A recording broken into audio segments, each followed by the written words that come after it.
Hey everybody, what's up? Welcome back to another video. This is the Chug Nerd YouTube channel. My name is DJ and today I want to take you along with us to the recording studio in our band HollowKin and kind of show you all behind the scenes of everything we get up to. Let's go.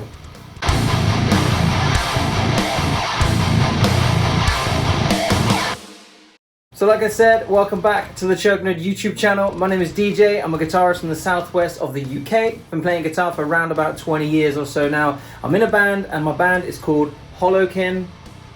HollowKin, whichever way I can get that to come up, or maybe I'll just put it up. Who knows? It's on the screen now. We are a modern metal band. Metalcore, modern metal, I don't really know, groove metal. We're kind of Machine Heady, Lamagotty, Killswitch Engagey, that kind of thing. And yeah, we're heading off into the studio again today. We are going to Orchard Recording Studios, which is in Glastonbury, which is about an hour away from where I'm at. And I'm just kind of getting everything ready now to go. So amplifiers down here, ready to go. I'm going to be taking, let's bring you down here with me. So I'm taking two amplifiers with me today. I'm looking for some tonal kind of variations. So top there, we've got the Victory Kraken. 50 watt head, and that is my Marshall Mode 4. Love that head. Just looking for some different kind of vibes. So there's also a Mesa Boogie dual rectifier at the studio as well. So we're gonna have lots of fun options with what we're doing. Guitars wise, here's my rack.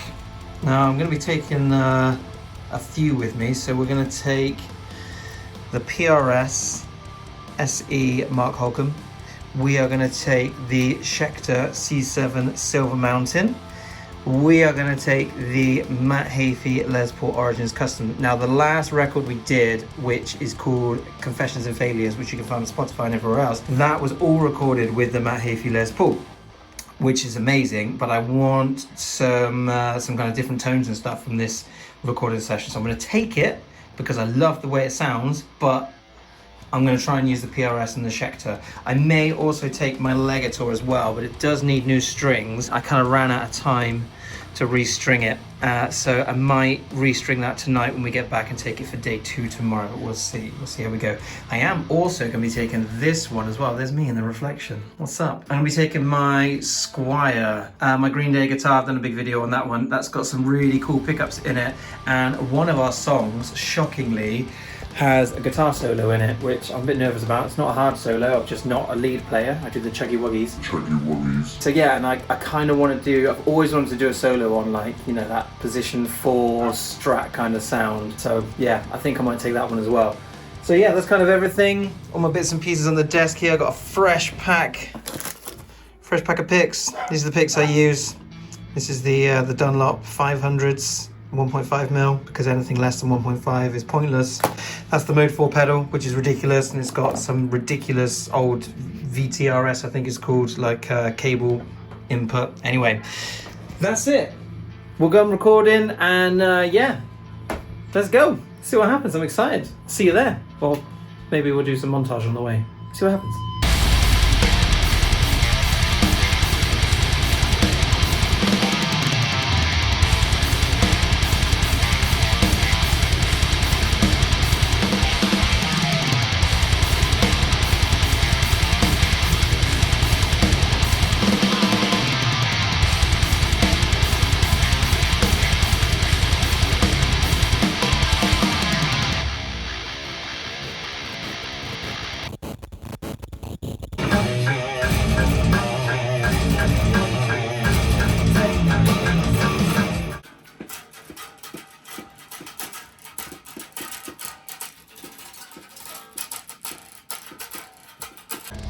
All right, my parts are done on day 1. We might add some finesse parts later. As you can see, it's bright as out here. Not the perfect day to be inside in a recording studio because it is a beautiful day, but hey, it needs to be done. This is the studios right here. It's called Orchard Recording Studios in Glastonbury. So let's go see what's going on inside. This is Bo. This is Alex. There's James. There's Hodds. And there's Joe. There he is. Magician over there. It's the sound room in here.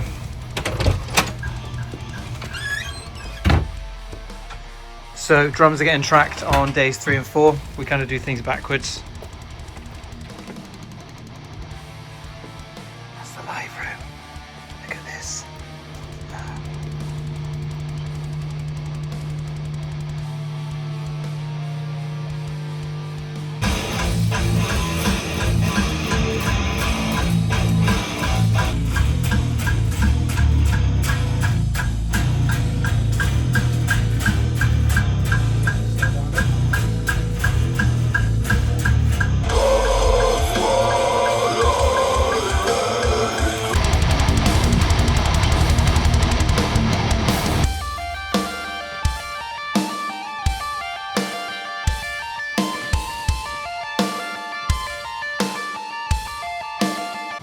Cause I felt the same, remembering.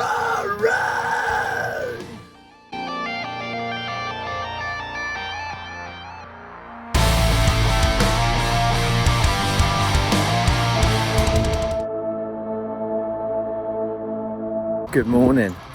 Day 2 in the studio. And I thought I'd start the day at home. It's just before 6 a.m. The sun is shining. It's a beautiful day. I'm just out with Winton. There's Winton. On a walk so he can do all his wheeze and poos. I just thought I'd quickly run through the rig that we're using. Last time we were in the studio, last year, we were in the studio 3 times last year, and I used the Victory Kraken with a Heavy Menace by Empress Effects in front, and the Empress Effects pedal, the Heavy Menace did all the heavy lifting. That was the distortion tone, that was the drive tone. The amp was just amplifying it and throwing it through my orange 4x12. This time round for this EP, I wanted something a bit more just different, varied, bigger, wider, different aggression, different style of aggression. And so Joe, who is our engineer, he's managed to borrow a Mesa Boogie dual rectifier Roadster, and damn, that thing is insane. Huge sound. So we are using the dual rectifier as our gain stage, and we're using channel 4. I don't really know Mesas. It's the first Mesa I've used, but I've instantly fallen in love with it, and I now need to find like $3,500 for one. But yeah, so we're going to be using channel 4 on the Roadster, on the dual rectifier, and the Empress Effects Heavy Menace is still going to be in front, but we're using it more as a kind of a boost. So it's just tightening up the gain stage on the amp, and we're kind of using it as a noise gate as well, because it's quite a noisy amp. So we're using that. It's still going through the orange 4x12, but it's also going through a Marshall 4x12 1960 lead cab, just again to give us some kind of different sounds and different tones from last time. So that's going to be my rig. I've got all my other effects. The Strymon Big Sky will come into effect on a few things, but yeah, that's it.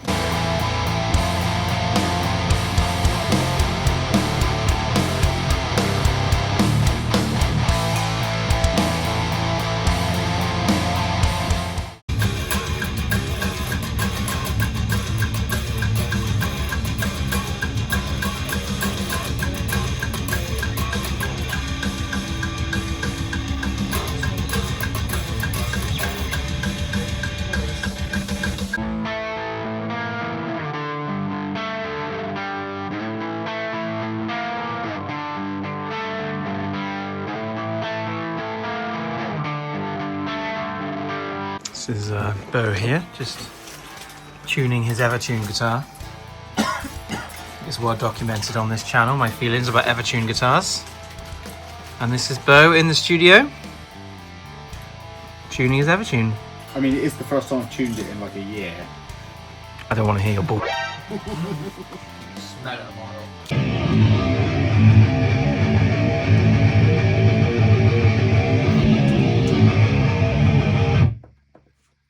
Sounds banging. Banging.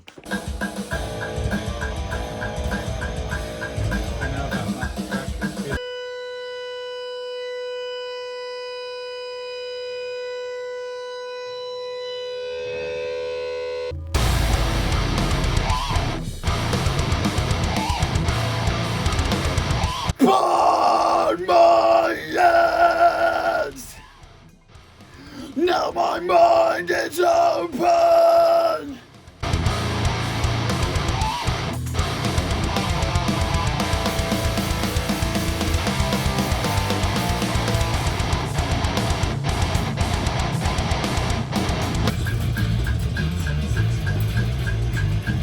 One more time, I think I played one bit wrong.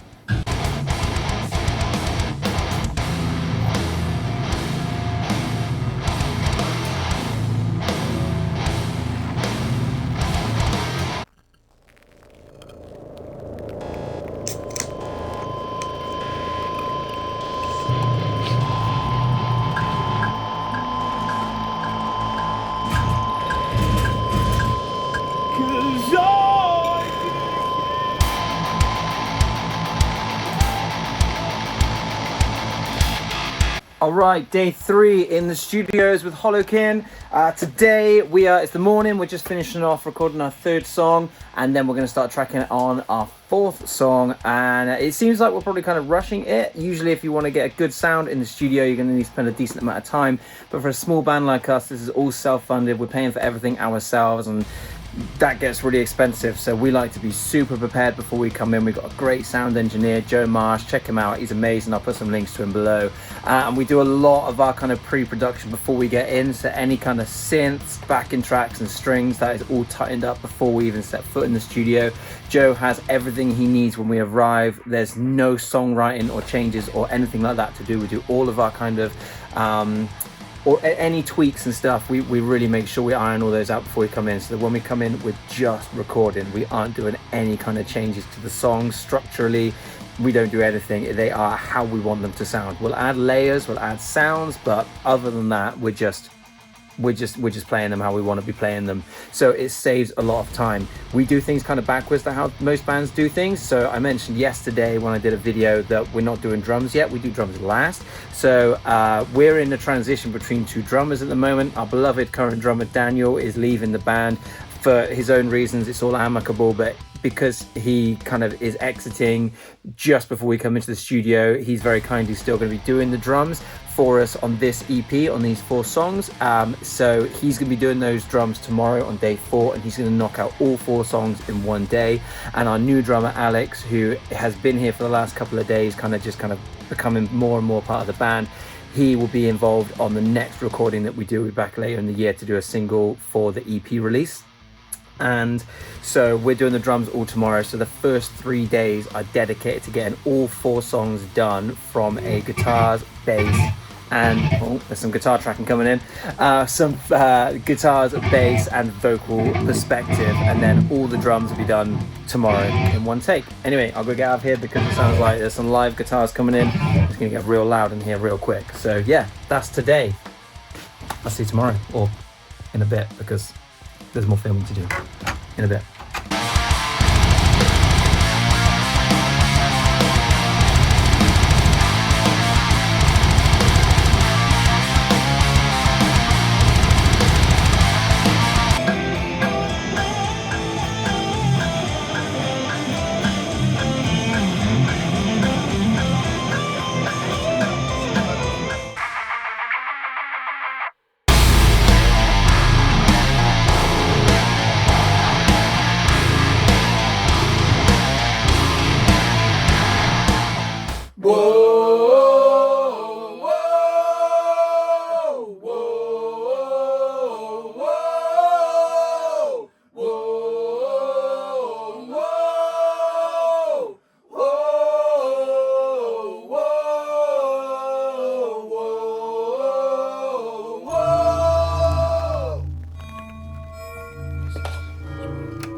All right, day 4 at Orchard Studios with HollowKin.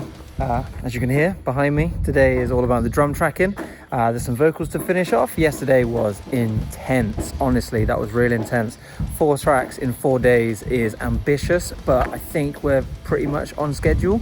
We're just getting all the levels and the sounds that we want to be getting for the drums. And then it's just the day is going to be dedicated to the drums. So Dan is strapped in for an intense day. Guitars, the bass, and 90% of the vocals got done yesterday. So we're in a good place. We're in a good spot, and Dan is solid and really reliable. So this should be a good day. We're gonna have a barbecue at lunchtime, and then we're gonna finish off some vocals this afternoon, I think. So James will be in the booth, and then I might jump in and do some backing vocals, screamy bits as well. So yeah, let's see what the day brings. Let's go.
Let's make it look like I just arrived home from the studio.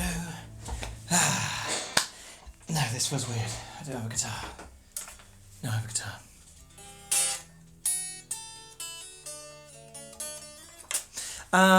Alright, we are back from the studio. I've been back for a few days now, and I've unpacked, and I just kind of wanted to bring this video full circle with the whole kind of adventure of being in the studios and some of the kind of bits that maybe got missed out or glossed over in the time that we were there, because a lot of that was unplanned and just ad hoc as it kind of happened. So I want to talk about the guitars I used, because I took a bunch with me and ended up kind of using a different combination, which is what happens in the studio. You kind of get into that space, you try a few things out, and you go with what works best. So I did use this one. I used the Schecter C7 Silver Mountain, and I did also use the PRS Mark Holcomb SE. I don't know why I'm pointing there, because it's probably off camera, but this is the other one that how does my house get so dusty?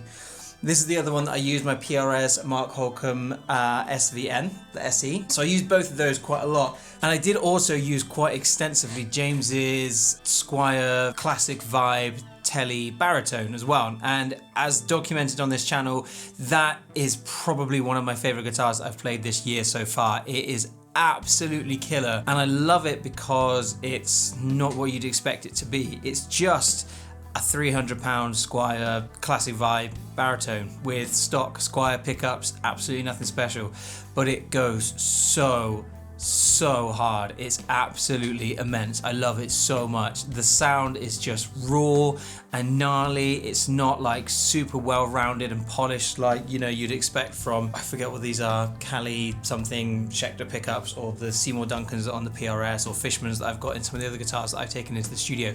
It's just this really raw and unforgiving kind of sound. And when we paired that in with Bo with his BC Rich Shredzilla, which has got Damasio Super Distortions in it, and his Ibanez, which has got Seymour Duncan Invaders in it, it just created this tonal kind of landscape that was more broad than us both using just humbuckers.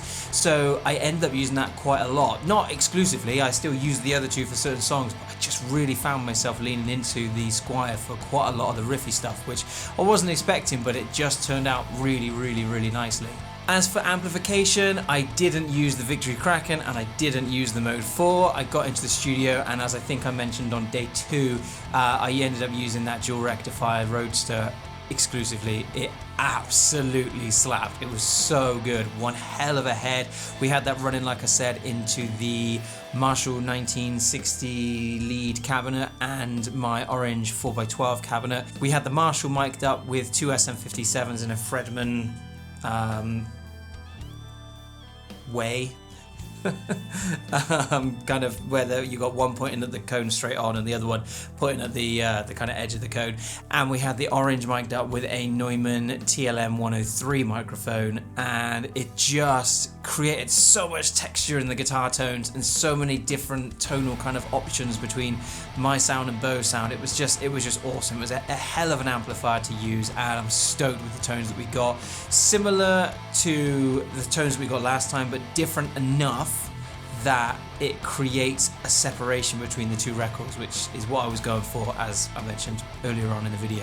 Recording is always a good time, it's always fun, it's just an opportunity to hang out with the boys for a few days, and I absolutely love it. There's quite a lot of scenes that I included in this video where we're just kind of sat around and not a lot is happening, and that is quite true a lot of the time. It is a solid 8, 9, 10 hour day where only one of you is doing anything like super intense at once, and when you aren't doing something, you do just kind of need to either get ready for your parts by just chilling out a little bit, or if you've done your parts, so I usually do my parts first thing and then I'm done and I can kind of just hang around and be part of the rest of the experience and part of the production and other bits and pieces. But once you've done your parts, because it's so intense for such a short burst of time, you are just knackered and you just want to kind of chill out for the rest of the day. So I did include, it's not all go go go, there is quite a lot of downtime and time where you just sat around maybe on your phone, or like James was playing his Switch, I was doing some work, so I was doing other bits and pieces as well while we were there. There is quite a lot of that just kind of sitting and hanging around, and that's okay, you're just kind of together and enjoying the vibes. So love recording, and I really appreciate that you came along for the ride with us in the studio this time. So thank you so much for joining us if you've made it this far in the video. The record will now probably not be out for a few months. It's going to be a month at least until we start getting the first mixes back. So it's going to take a little bit of time, but when it does, I'll make sure that you know about it. For now, you can enjoy our first EP, which is called Confessions and Failures. I'll link it down below. It's everywhere that you'd expect music to be: Spotify, Apple Music, Amazon, don't know what my hands are doing. Everywhere that you can find music, it's there. There's music videos on YouTube as well. So you can enjoy that until then. And yeah, the new record hasn't got a name yet, but it will have 4 songs on it initially, with a 5th being released when the EP gets released in full. Anyway, I've taken up enough of your time. Thank you so much for being with me for this video, and I hope you've enjoyed coming along to the studio with HollowKin. Hopefully I'll catch up with you again soon. If you'd like to see more of this style content, then make sure you hit subscribe. I'm pointing at nothing, but I will overlay something here. Hit subscribe, drop a thumbs up, put a comment down below. Whatever you want, just type bananas or something like that, don't care. I haven't really got any back and forth to bring with this video, but yeah, any comments are super appreciated because they help me get on top of the old YouTube algorithm. Anyway, thank you ever so much everybody, and I'll catch you again very soon. Take care until then. In a bit.